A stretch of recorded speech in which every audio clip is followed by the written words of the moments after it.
देश इतका विशाल आहे. बोलू नका ना, चुप राहा नका, तुम्ही चुप राहा ना. आपला देश इतका विशाल आहे. दुर्दैवाने म्हणा 30% पॉप्युलेशन ही बिलो पॉवर्टी लेवल म्हणतो, गरीब रेषेच्या खाली आहे. आणि आरोग्य आणि शिक्षण त्यांच्यापर्यंत पुरेशा प्रमाणात पोहोचत नाही. तुम्ही मुंबईची गोष्ट केली, सगळ्या भारतातच हा प्रॉब्लेम आहे. ही जी असमानता आहे, विषमता अशा प्रकल्पामुळे दूर होऊ शकतो. आज आम्ही येथे आलो आहे महाशिवला. अनेक लोकांनी प्रेरणा घ्यावी आणि आपापल्या भागात जे काही गरीब आहेत, ज्यांना काही चांगल्या सुविधा मिळू शकत नाही परिस्थितीमुळे, त्यांच्यापर्यंत आपण पोहोचलं तर एक तर पुण्याचंही काम आहे. नुसता पैसा कमावला तर काही समाधान मिळत नाही. माणसाला सामाजिक बांधिलकीची थोडी जाणीव झाली आणि त्यांच्यासाठी आपण करू शकलो, निरपेक्षपणे करू शकलो आणखी चांगलं. पण काम करून प्रसिद्धी केली तर काही हरकत नाही. तेव्हा हे करणं गरजेचं आहे. नाहीतर भौतिकवादाकडे जाऊन आपण कुठे चाललो आहे, त्याला काही अंत नाही आहे. माझं स्वतःचं उदाहरण मी देतो. बाबांनी जाणीवपूर्वक पिकनिकच्या नावावर आदिवासीचं जीवन दाखवलं. कसं जीवन होतं, जंगली जनावरं आणि त्यांच्यामध्ये काही फारसा फरक नव्हता. खायला अन्न नाही, मग जंगलात शिकार करायची, वन्य प्राण्यांची, पक्षी खायचे. अंगावर कपडा नाही, दिगंबर. थंडीच्या दिवसामध्ये शेकोटीपाशी झोपायचे, जळायचे. हे जेव्हा प्रत्यक्ष दाखवलं तेव्हा आपले डोळे उघडतात की आपल्याकडे किती सुखसुविधा आहे, तरी आपण आणखी त्याच्या मागे लागतो. ज्यांच्याकडे काही नाही ते बिचारे भीक मागत नाही, जे ते सोयरा करत नाही. आम्ही खूप शिकलो, त्यांच्यापासून शिकलो. तेव्हा हे अशा ठिकाणी जे काही काम आहेत, चालू आहेत, निरपेक्षपणे ते जाऊन बघणं गरजेचं आहे तरुणांनी. आणि आमच्या दोघांचा असा अनुभव खूप चांगला आहे की वेगवेगळ्या कॉलेजेस, मेडिकल कॉलेजेस, सध्या डॉक्टरचं नाव बदनाम झालं होतं, नुसते पैशाच्या मागे असं होतं.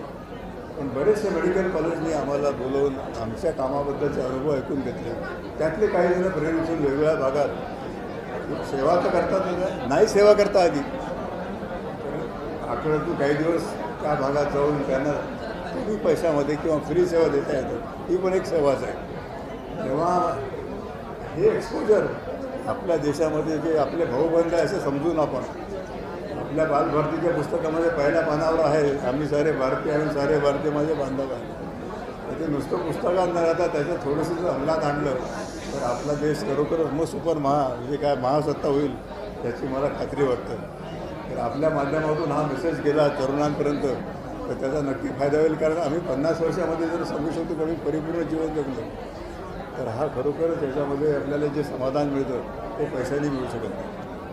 आदिवासी भागांमधला अनुभव खूप तुम्हाला आहे. मुंबईमधल्या झोपडपट्टीच्या वस्त्यांमध्ये देखील आरोग्याच्या खूप मोठ्या प्रमाणात समस्या समोर येताना दिसतात. अशा सामाजिक संस्था तर पुढे येत आहेत, मात्र आरोग्याच्या समस्याबाबत मुंबई अजूनही आर्थिक राजधानी आहे देशाची, मात्र अजूनही आरोग्याच्या दृष्टीने खूप वाईट स्थिती आहे. हे दुर्दैवी आहे खरं. म्हणजे मुंबई ही आर्थिक कॅपिटल आहे भारताची.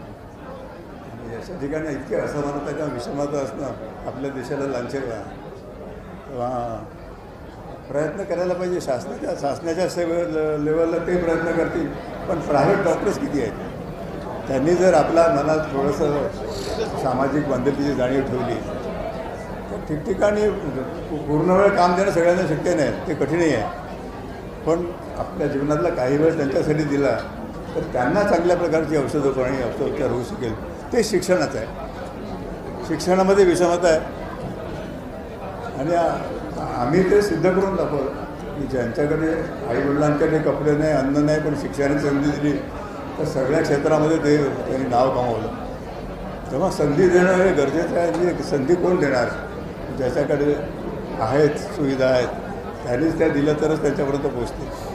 तेव्हा हे जर मोठा प्रश्न आहे असा की 1-2 प्रश्न, पण याची जाणीव निर्माण व्हावी याच्यातून माध्यमातून, तुमच्या माध्यमातून, की आपली समाजामध्ये काहीतरी बांधिलकी आहेत आणि आपण जेवढं जमेल तेवढं फुल टाईम केलं तर खूप आनंद आहे. पण नाही जमत सगळ्यांना.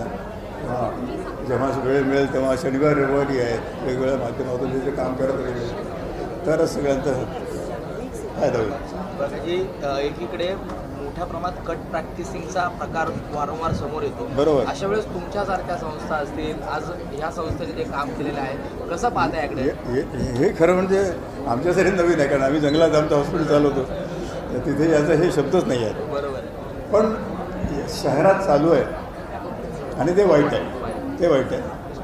याच्यासाठी आमच्या एका मित्राने पुस्तक लिहिलं, जे काय म्हणतात त्याला, इथिकली प्रॅक्टिस करतात त्या डॉक्टरांनीच लिहिलेली उदाहरणं आहेत. ते हे कसं वाईट आहे. पॅथॉलॉजीचे रिपोर्ट चुकीचे देणे, कट प्रॅक्टिस करणे, औषधाची गरज नसताना औषध देणे, व्हेंटिलेटरचा वापर नसताना करणे. या पुस्तकाचं नाव आहे डिसेंटिंग डायग्नोसिस. खूपच कॉन्ट्रोवर्शियल आहे ते, म्हणजे डॉक्टर लोकांना त्याचा राग आला, पण ज्याने जर काही केलं नसेल प्रकार, जर राग याचं काही कारण नाही. नवीन होणाऱ्या डॉक्टरांना ते वाचावं असं मी नेहमी सांगतो. आणि हे वाचल्यानंतर त्या पद्धतीने ज्या ज्या काही गैरप्रकार केले जर नाही केले तर आपल्या देशाला जे पूर्वीचा जे त्यांना जे स्टेटस होती, डॉक्टर म्हणजे देवाचं स्वरूप आहे, ते परत यायला मदत होईल असं मी नेहमी सांगतो. थँक्यू थँक्यू थँक्यू थँक्यू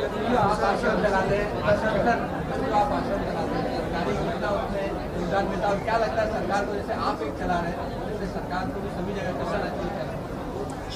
त्याचं म्हणणं असं आहे, हिंदीमध्ये त्याचं शासनाने देखील, आता तुम्ही चालवत आहे तसं सरकारने आणि शासनाने देखील काम करावं अशी तुम्ही मागणी कराल?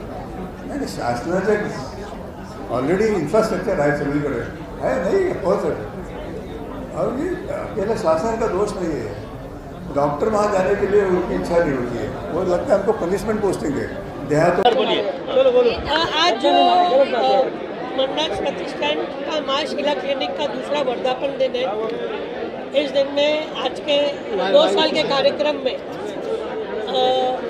पद्मश्री डॉक्टर प्रकाश आमटे जी और उनके मिसेस मंदाकिनी आमटे जी आए और उन्होंने हमारे निवेदन को मान दिया. इस वजह से हम उनके बहुत ही आभारी हैं. हमने यहाँ पे छोटे बच्चों का ड्राइंग कंपटीशन रखा था. इस कंपटीशन में करीब करीब 6 स्कूल के बच्चों में से 250 बच्चों ने इसके ऊपर पार्टिसिपेट किया है. ये बहुत प्रेरणादायक है कि किसी सेलिब्रिटी की अगर अपने को पेंटिंग करनी है तो बहुत आसान हो जाता है, मगर किसी सोशल एक्टिविस्ट की जो एकदम नक्सलाइट एरिया में, रूरल एरिया में काम कर रहे हैं, उनके ऊपर छायाचित्र करना, और बच्चों ने उसमें बहुत अच्छे से सहभाग लिया. 250 बच्चों ने सहभाग लिया. इसके लिए मैं सभी बच्चों का, उनके शिक्षकों का, स्कूल का और यहाँ पे आए हुए सभी लोगों का मैं धन्यवाद करता हूँ. Thank you. सर, माँ शीला क्लिनिक को पूरे 2 साल हो चुके हैं. 2 साल में 10 रुपये में सेवा दे रही है. सर, कैसा प्रतिसाद लोगों का मिल रहा है? देखिए, प्रतिसाद तो लोगों का बहुत अच्छा है. बहुत दूर दूर से लोग आते हैं. लोग खाली 10 रुपये के लिए नहीं आते. लोग इसके लिए आते हैं कि वहाँ पे डॉक्टरों की कोई दूसरी कट प्रैक्टिस नहीं चलती है. वहाँ पे इलाज जो होता है वो बहुत साफ तरीके से होता है. मैं किसी के बारे में बोलना नहीं चाहता हूँ, मगर जिस प्यार और ईमानदारी से डॉक्टर वहाँ पे काम करते हैं वो लोगों का प्रतिशत बहुत ही बढ़िया है. इसके लिए आप कभी भी आ सकते हैं, देख सकते हैं लोगों का प्रतिशत क्या है.